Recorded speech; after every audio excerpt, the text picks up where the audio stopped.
कम होते जा रहे हैं। ये कौन सी आर्थिक व्यवस्था है? ये कौन सी आर्थिक व्यवस्था है? अनंत है ये बहस। अच्छी तरह सुनिए, धमाका है ये।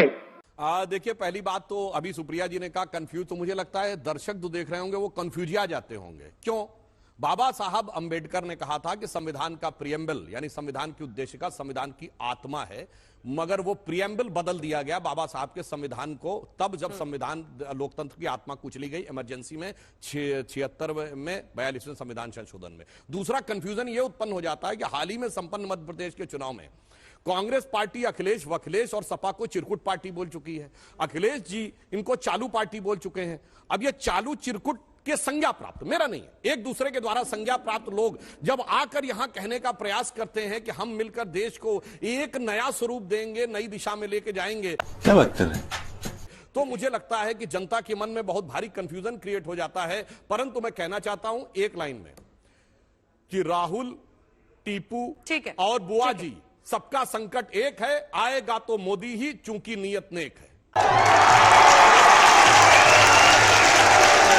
देखिए, जिनको राम राज्य में राजनीति नजर आती है तो मैं दो उदाहरण बताना चाहता हूं। भारत के इतिहास में केवल एक ही अवसर ऐसा है जब किसी चुनाव अभियान की शुरुआत राम के नाम से अयोध्या में की गई। नवंबर 1989 स्वर्गीय राजीव गांधी जी ने राम राज्य का नारा देते हुए राम का नाम लेकर अयोध्या यानी तत्कालीन उस समय फैजाबाद नाम था, वहां से चुनाव अभियान की शुरुआत की, यानी प्योर इलेक्शन कैंपेन। हमारे लिए भगवान राम चुनाव तो छोड़िए, राजनीति का भी मुद्दा नहीं है, यह भारत की अस्मिता का मुद्दा है। और जब राजनीति की बात करते हैं तो महात्मा गांधी ने पूरे फ्रीडम स्ट्रगल की शुरुआत किससे की थी?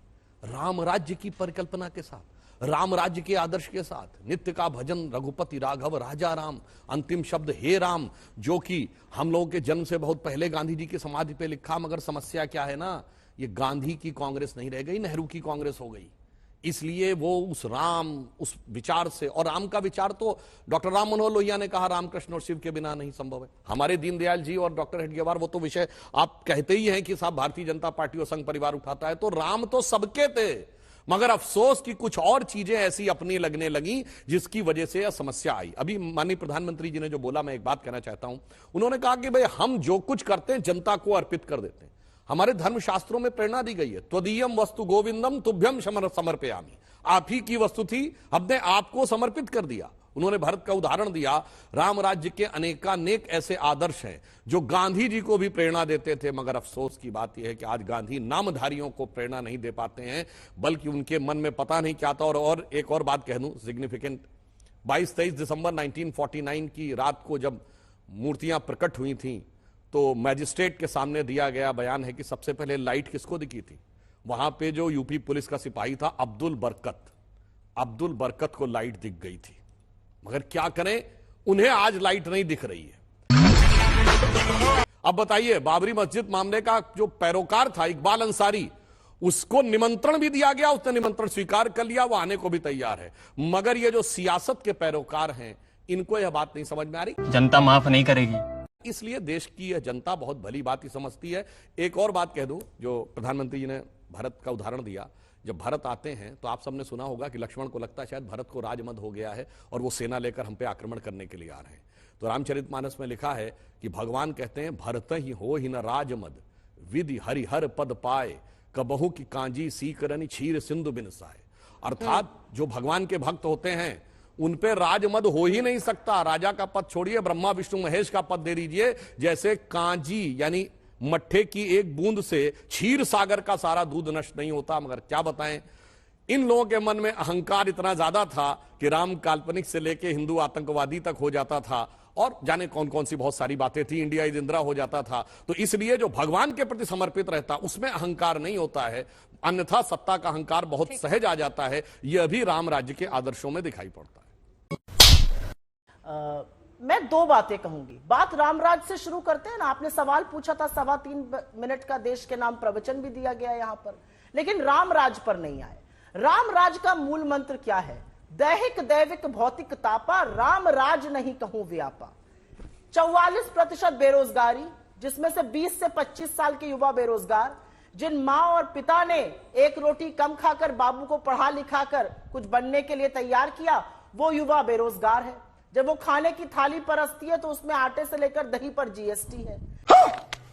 तो दैहिक दैविक भौतिक तापा, रामराज नहीं कहूं व्यापक, पहला कि लोगों को त्रस्त ना किया जाए, वहां पर दुख ना हो, वहां पर पीड़ा ना हो। तो देखिए कैसे वो रामराज का संकल्प पूरा कर रहे हैं मोदी जी। मोदी जी ने बड़ी गजब बात कही, हमने लोगों से जो लिया वो उनको समर्पित कर दिया। नहीं, हमने लोगों से जो लिया वो अपने कुछ मित्रों को समर्पित कर दिया। अगर ये कहते तो मैं 100% पहली बार उनसे पूरी तरह से उनका समर्थन करती। अच्छा, ठीक है।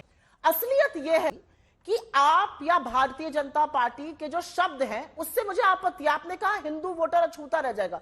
मेरे लिए वोटर ना हिंदू है, ना मुसलमान है, ना सिख है, ना ईसाई है। मेरे लिए वोटर हिंदुस्तान का वोटर है और वो मूल मुद्दों से परेशान है और वो परिवर्तन चाहता है। अच्छा, वो चाहता है कि जिस दम्भ और अहंकार से ये सरकार चल रही है, जब महंगाई होती है, 4 महीने की चरम सीमा पर महंगाई है, कोई चर्चा सुनाई दे रही है आपको? सरकार ने कुछ कहा है इस महंगाई को लेकर?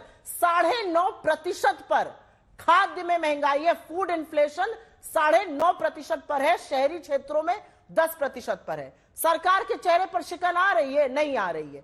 क्यों? क्योंकि खड़े होकर कह देंगे जी हम तो लहसुन प्याज नहीं खाते, कुछ और भी बोल देंगे हम ये चीजें नहीं खाते।